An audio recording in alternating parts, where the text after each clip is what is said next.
energy signal is a signal which has a finite energy and zero average power, and power signal is a signal which has a finite power and infinite energy. Basically, the signal which are non-periodic in nature are called your energy signal, and the periodic signals are called your power signals. One of the best example of energy signal is equal to half to the power n u of n. Right. So this is a signal that we have discussed that this is the energy signal. Right. So and there is another signal we have discussed that is equal to un minus u of n minus 6. This is a finite signal whose energy is finite and zero average power. Similarly, if we'll see a sine signal that is equal to any periodic kind of signal, so basically these signals are power signals. Suppose we will take about a signal that is equal to r of n minus r of n minus 4. This is basically a power signal, right? So there are certain kind of signals which is neither energy nor power. So that means the energy may be finite and power may be infinite, or there is a different condition. So that means in both of the condition doesn't satisfy. So these are the signals which are neither energy nor power. One of the best example is a linearly increasing signal. So a signal which is linearly increasing with respect to time, that is neither energy nor the power signals. Right. So again, we have discussed about the systems, and we discussed that whenever we are giving some input, and basically there is some output we are getting out of the system. So that means in other words I can say the systems as well as signals are complementary of each other. So if there is no signals, that means no systems is that means no system is existing, or if there is no existence of systems, there is no signal is generated. So we have discussed about some of the basic systems, and we have solved some numericals based on that. So the basic systems that we have discussed is the linear system, linear, non-linear system. So what is the linear systems? Linear system is a system which will satisfy the principle of superposition. That is, one is the additivity property, another is called your homogeneity property. If both the properties are satisfied, then that type of system is called your linear system. If this condition is not satisfied, then this system is called your non-linear system. And based on this, we have discussed some of the examples. We have discussed y is equal to mx plus c. Y is equal to mx plus c, which doesn't satisfy the principle of superposition. So this is a non-linear system. But if we talk about y is equal to mx, this is a linear system. Then we have discussed about the inverse as well as inverse system and invertibility. That means if there is a one-to-one mapping is existing, then we can say the system is invertible, and as the system is invertible, we can find the inverse of the systems, right? So similarly, we have discussed about causal as well as non-causal systems. So what is causal systems? So causal systems are the systems in which the output depends upon the input at the present time as well as the past time, but it doesn't depend on the input of the future time. So these are the causal systems. So causal systems are basically called your static systems, or that is called your non-anticipative systems. And what is non-causal systems? Non-causal systems are the system in which the output is depending upon the input at the present time as well as the future, maybe it depends upon the input at the future time. So basically this is called a anticipative, that is called your, we are anticipating something. So this is called your anticipative systems. So causal, non-causal systems, linear, non-linear systems, invertible systems we have discussed, right? So memory and with memory and without memory. What is with memory? Memory means if the output of a system depending upon the present input only, or then we can say that this is the system without memory. And if the system output is depending upon the input at the present time, input at the past or the future time, then we can say that this is the system with memory. So these are the things that we have discussed in our previous classes. So as very less people have joined, and we have made this class in a odd time. So I'm just discussing these things. Already we have discussed, so I'm not going to discuss anything new because very few students have joined. Now I am giving some questions to you. You just please note it down and try to answer. What do you mean by signal? Right? Try to answer yourself. What do you mean by signal? You just note it down. Then what is the one-dimensional signal? What do you mean by one-dimensional signal? Yes, please note it down.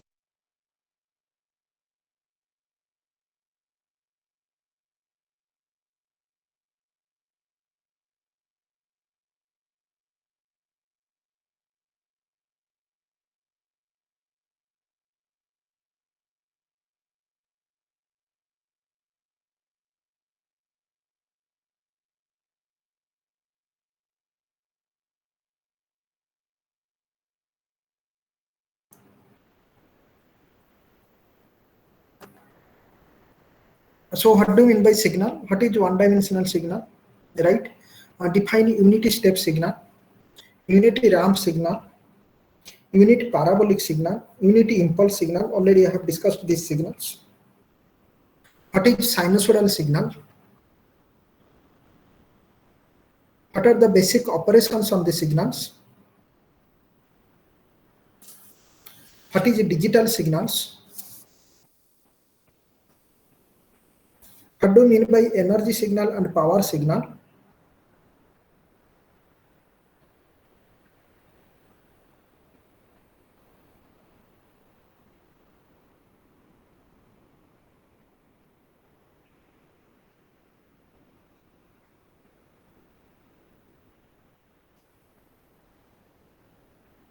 What is static system, or that is called your memoryless system?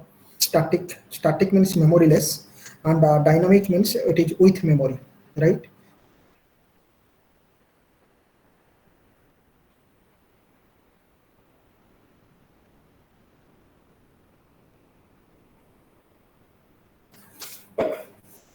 What is causal system? What is non-causal system?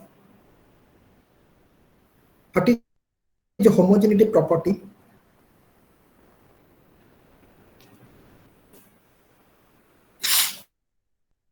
What is superposition principle? Define linear systems. Define nonlinear systems. So these are some of the possible type of questions you may expect in the examination. So that's why I have just discussed these questions. You just try to answer these questions.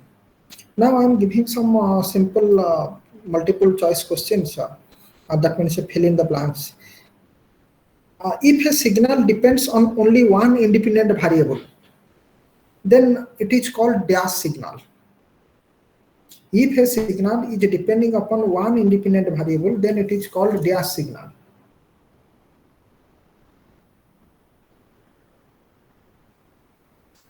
It is called independent signal. So that means, one independent variable means this is called one-dimensional signal or independent signals or what. So if a signal depends upon only one independent variable, obviously this is called one-dimensional signal. The representation of a signal by mathematical expression is known as dash. If you are representing the signal by the help of a mathematical representation, then it is called dash, or it is known as dash.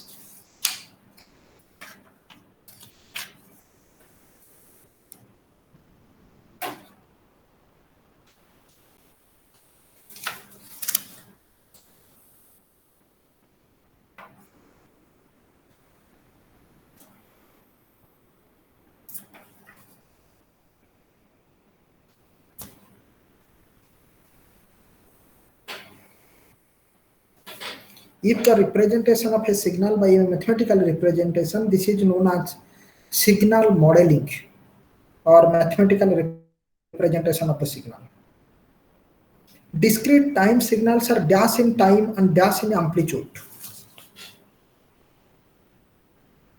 Discrete time signals are dash in time and dash in amplitude. Already I told you discrete time signals are the signals which are discrete in time but continuous in amplitude. But continuous signals are the signals, or that is your analog signals are the signals, both are continuous in time as well as in amplitude.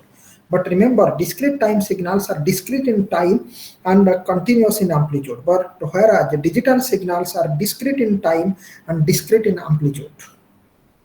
So this is the difference between discrete, continuous as well as digital signals. So digital signals are discrete in time and discrete in amplitude, whereas digital signals are discrete in time, discrete in amplitude, whereas discrete time signals are discrete in time but continuous in amplitude. The signal that are discrete in time and quantized in amplitude are called dash signals. Obviously, this is the digital signals. Already I have given the answer.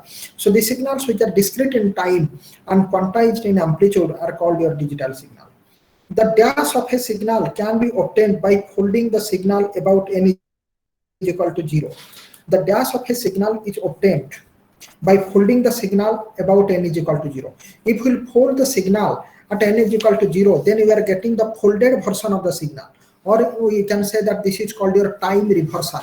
Already I have shown in one slide that is what is called your time reversal, what is called your shifting, that is called your lagging lagging signal as well as the leading signals. Already I have discussed these signals. So the dash of a signal can be obtained by folding the signal about n is equal to 0. The time folding of the signal can be obtained by folding the signal about n equal to 0.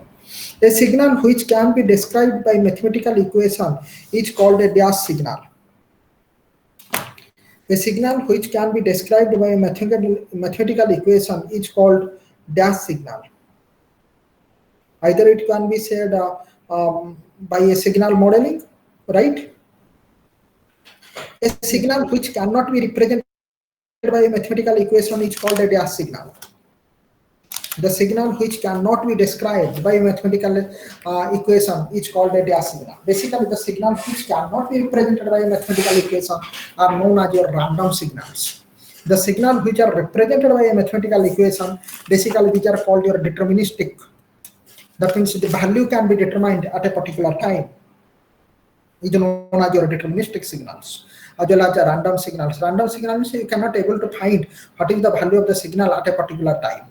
Suppose we will take a very clear example. Suppose the earthquake.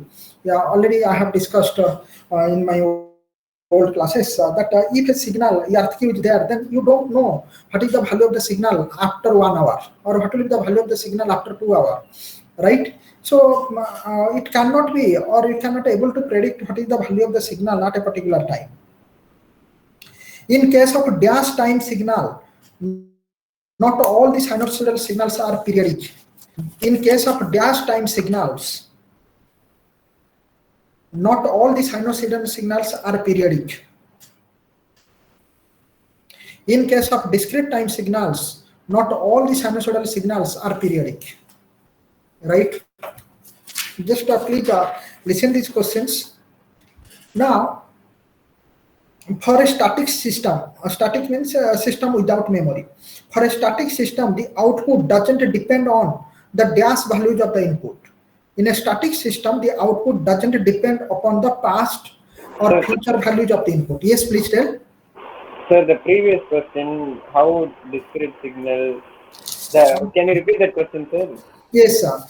In previous question, I told in the case of dash time signal, not all the sinusoidal signals are periodic.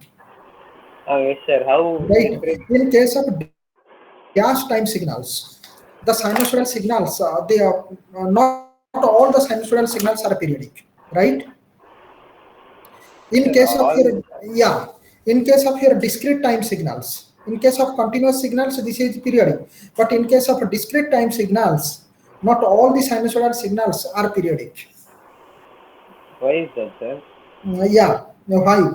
So basically, in this case, what is happening?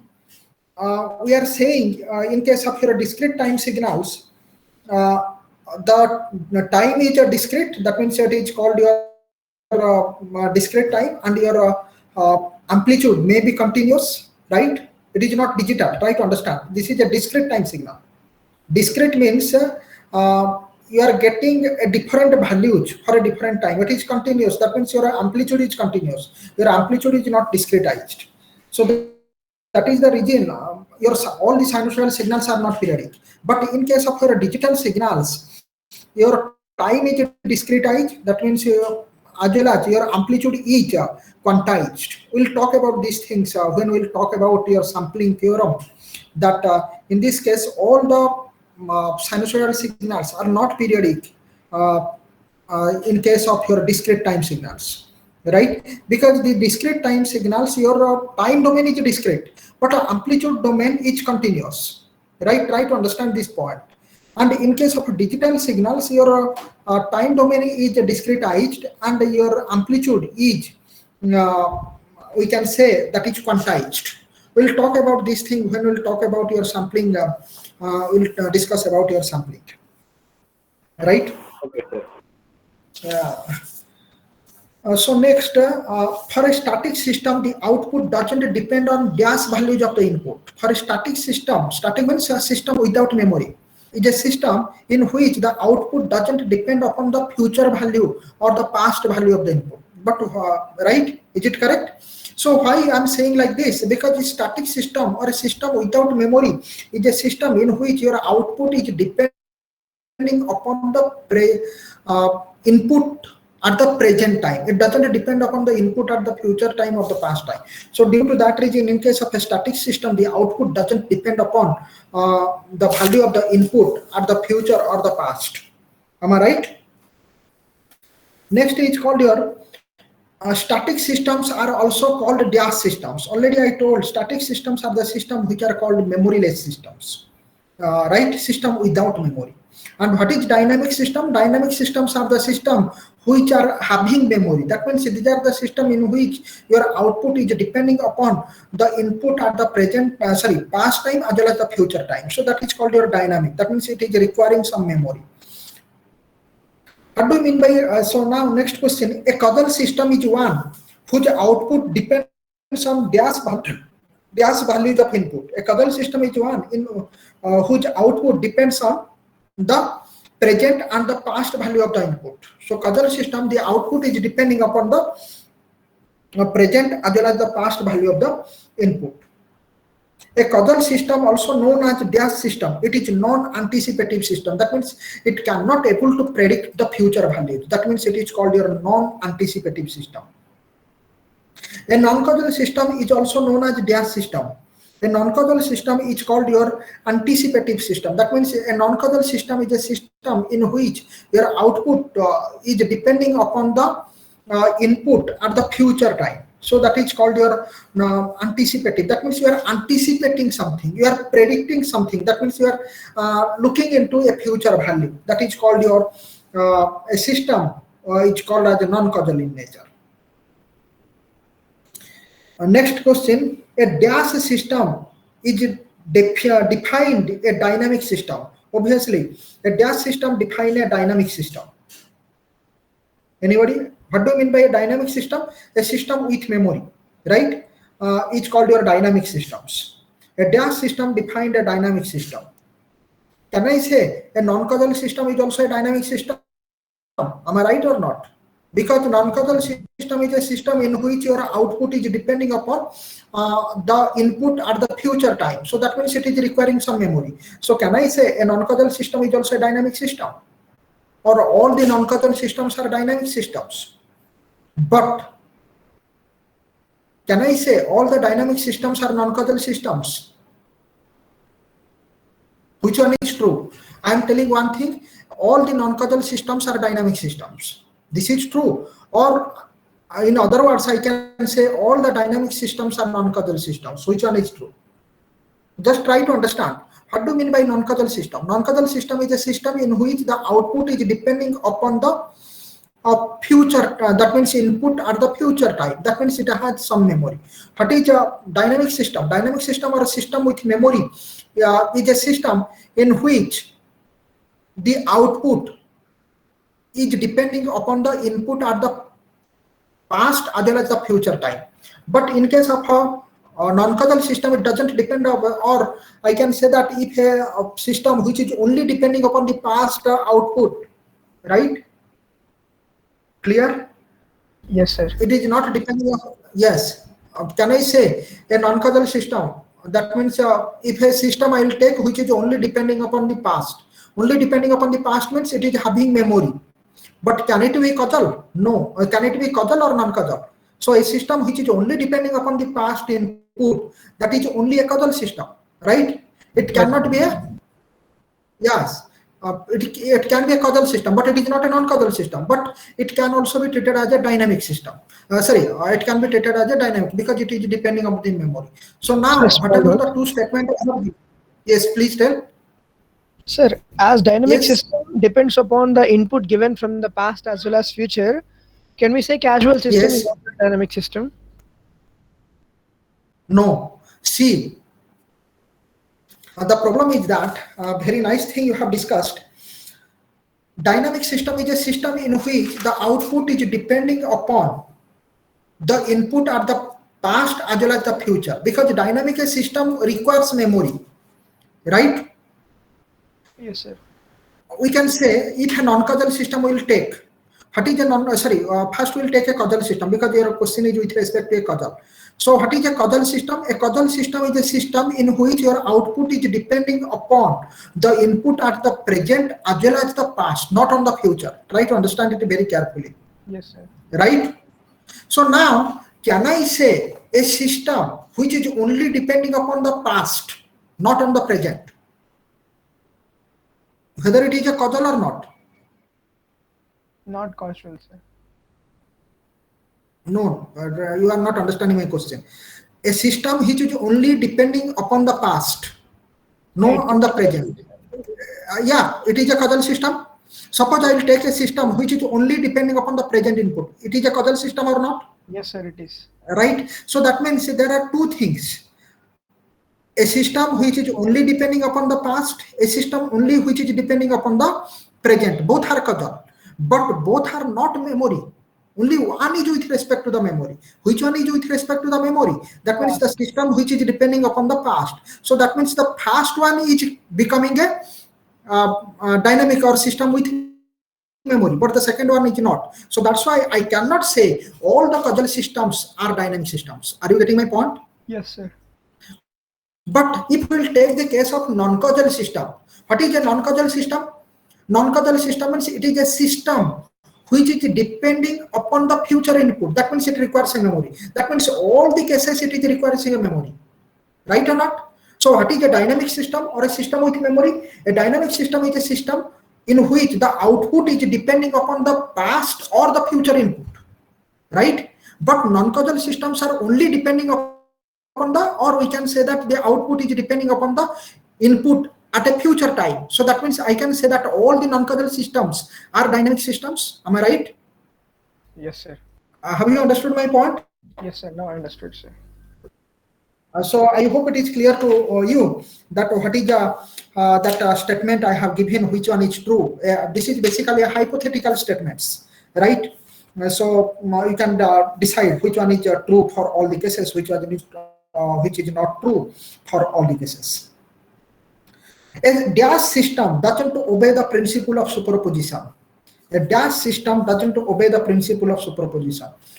Obviously, in last class we have discussed there are two systems. One is called your linear systems, another is called your non-linear systems. Linear system is a system which satisfy the condition of a superposition. That is called your homogeneity as well as additivity. Right? So if both the properties are satisfied, then that system is called your linear system. So that means a linear system obeys the principle of superposition. Right? So today we thought of discussing about LTI system, that is called your linear time invariant system. So already we have discussed linear system. Linear systems are the system which satisfy the condition of superposition. But the system which doesn't satisfy the condition of superposition, or in other words, I can say that either one of the property of superposition, that is homogeneity property or additivity property, or both the property are not satisfied, then that system is called your non-linear systems. Right? So, and there is another category of systems which is known as your time variant as well as time invariant.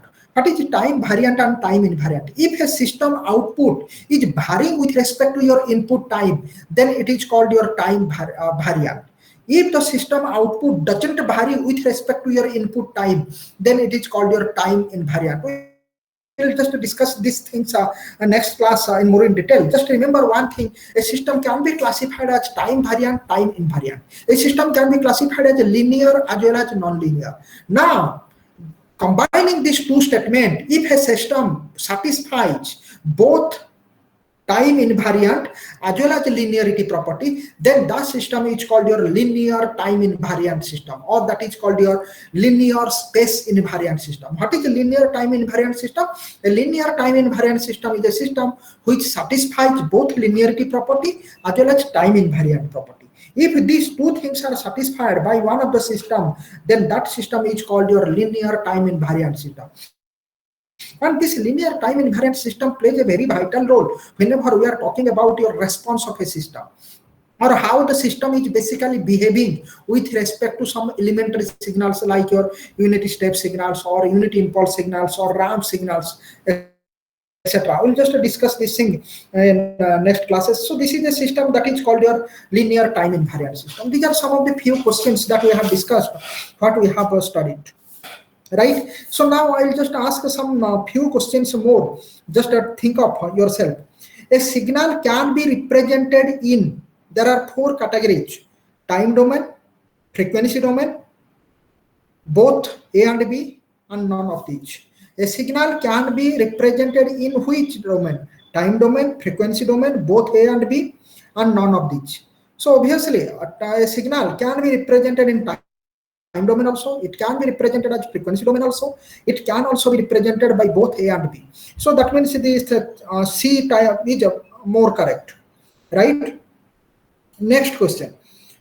You have studied about your elementary signals. So what is elementary signals? Elementary signals are the signals from which all other complex signals have been generated or derived. Basically, some of the elementary signals are unity step signal, unity impulse signal, ramp signal, parabolic signals, etc. Now, can you represent your unity impulse signal by the help of unity step signal? Or if I ask the question like this, del n is equal to dash, del n is equal to dash, represent it in terms of your unity step signal.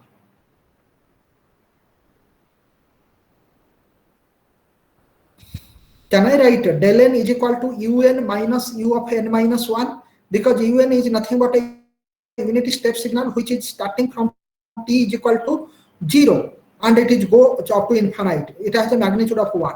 What is u of n minus 1? U of n minus 1 is nothing but a shifted version of the signal un. Basically, it is shifted towards left by 1 unit. So that means its value will start from n is equal to 1 to infinite, and it's a magnitude of 1. So now if I subtract u of n minus 1 from u of n, so now what will happen? The value of the signal from n is equal to 1 to n is equal to infinite will be cancelled out.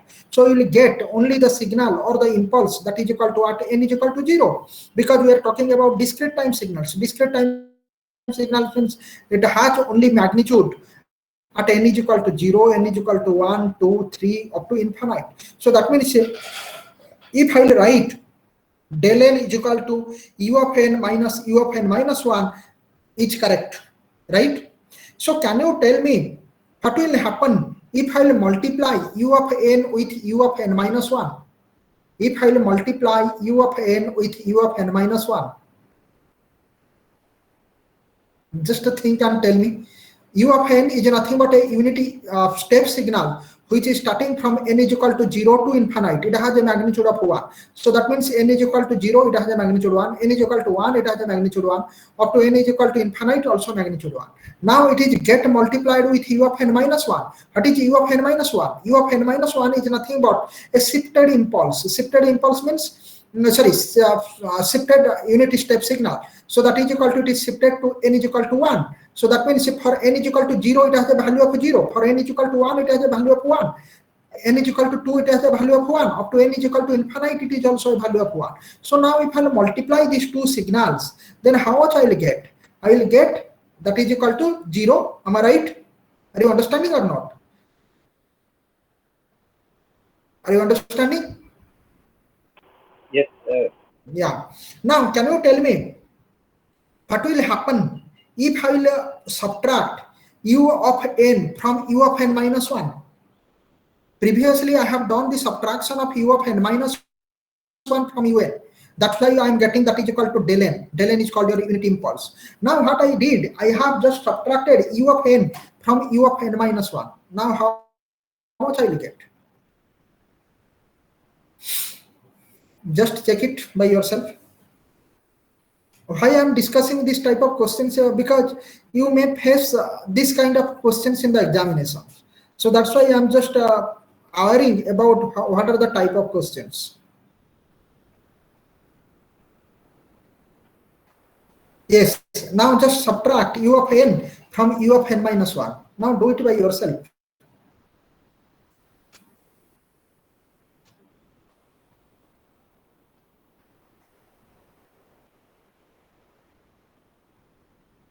I think we'll get 0, sir. Is it 0? How? No, it's 1, sir. Sir, unit Yes. step signal at 0 it is 0, at 1 it will be 1, at 2 it will be 0, like that, no sir? Yes, u of n, no, u of n is a signal. For n is equal to 0, it is 1, n is equal to 1, 1, n is equal to 2 is equal to 1, n is equal to unit step. I'm talking about unit step, not unit impulse, right? Okay, Next. so it's just one straight line, no sir? Yes, it is a step, but as it is a discrete, so that means for discrete time interval, it will give the value, not for continuous. Are you getting my point or not? Yes, sir. I could not able to write because that tablet, that means XP pen is not working. That pen has some problem. So next class, I'll just repair that one.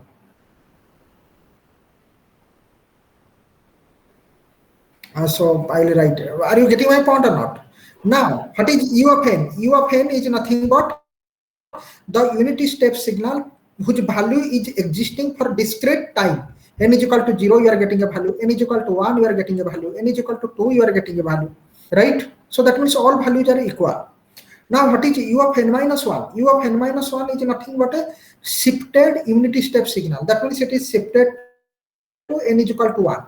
That means for n is equal to 0, it has a value of 0. For n is equal to 1, it has a value of 1. For n is equal to 2, it has a value of 1. Like that. Now, what I did, I have subtracted u of n from u of n minus 1. Then what will happen? For 0, when u of n is equal to 0, u of n minus 1 is equal to 1. Sorry, u of n minus 1 is equal to 0. And for n is equal to 0, u of n is equal to 1. So 0 minus 1, it will just become equal to minus 1. Just to do it by graphically. Then you can understand what is the value. Sir, un at 0 it is 1, no sir? Yes, un is, yeah, n is equal to 0, it is 1. Okay. Yeah, just and un minus 1 is also 1, no sir, at 0? No, u of n minus 1 is equal to 0 for n is equal to 0. Because it is shifted. Sir, it will be, it is shifted to the right, sir? Yes, it is shifted to the right. That's what. Oh, okay. You got my point? Yes, sir. Just do it in pen and paper, then you can able to understand. Right? Just for your simplicity, let me try whether I can able to write by mouse or not.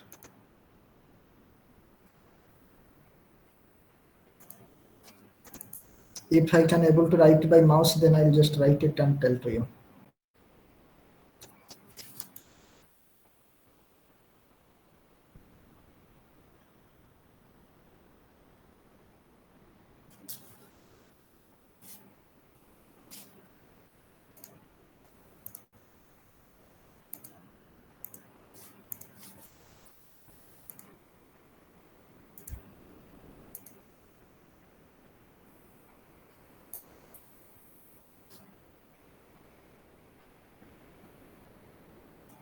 Now, can you able to see with the screen? Yeah. Just what exactly is happening? I have to, what you have to do? You have to calculate u of n minus 1 minus u of n. Right? So what is u of n? U of n is nothing but its value for n is equal to 0, because these are nothing but your discrete values. This is your n, that is called your represented by time.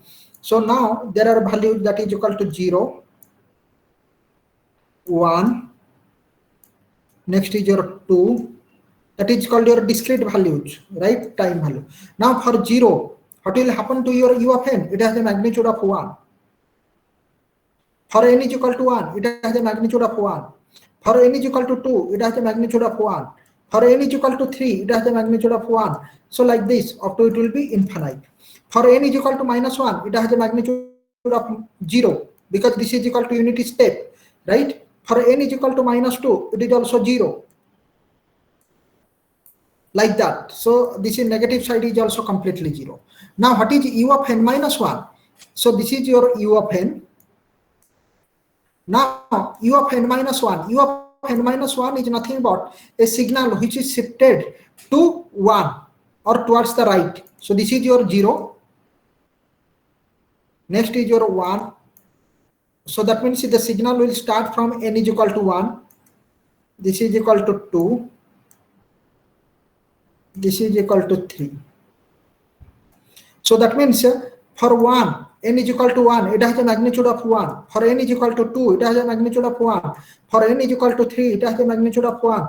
For n is equal to 4, like that. So this is nothing but your u of n minus 1. Am I right? So now I have to subtract this un from u of n minus 1. So what will happen? Now see, for n is equal to 0, it has a value of 0. For this, it has a value of 1. So 0 minus 1 is equal to -1. So that means what will happen? It will go downwards. For n is equal to 0, it has a magnitude of -1. Right? For n is equal to 1, both will cancel out. So this will become equal to 0. For n equal to 2, this will again cancel out. This will become equal to 0. For n is equal to 3, this will again cancel out. This is equal to 0. Now what is this? This is nothing but your u of n minus 1 minus u of n. What exactly this is? We know that this is your del n. See, what is del n? Del n is nothing but, for n is equal to 0, it has a magnitude, right? Or that is equal to 1. What is del of, this is del of n. So can I write this is nothing but your minus del n? Are you getting my point? So this is, can write that is equal to minus del n. That means the magnitude is get reverse. Am I right? Any doubt? Please tell me. Yes. I hope you have understood this. Yes, sir. Yes. So these are some of the questions. Just actually, you have to understand these things, right? These are some questions which you may face in case of your examination, which you require to understand. Now, so we'll stop it here. We'll just discuss in next class. Next class will be on Wednesday. We'll take, or tomorrow we'll take. We'll see the timetable and decide which day we'll take, right? So, okay, then we'll stop it here. Next class we'll discuss, right? Thank you all. Thank you, sir. Yeah.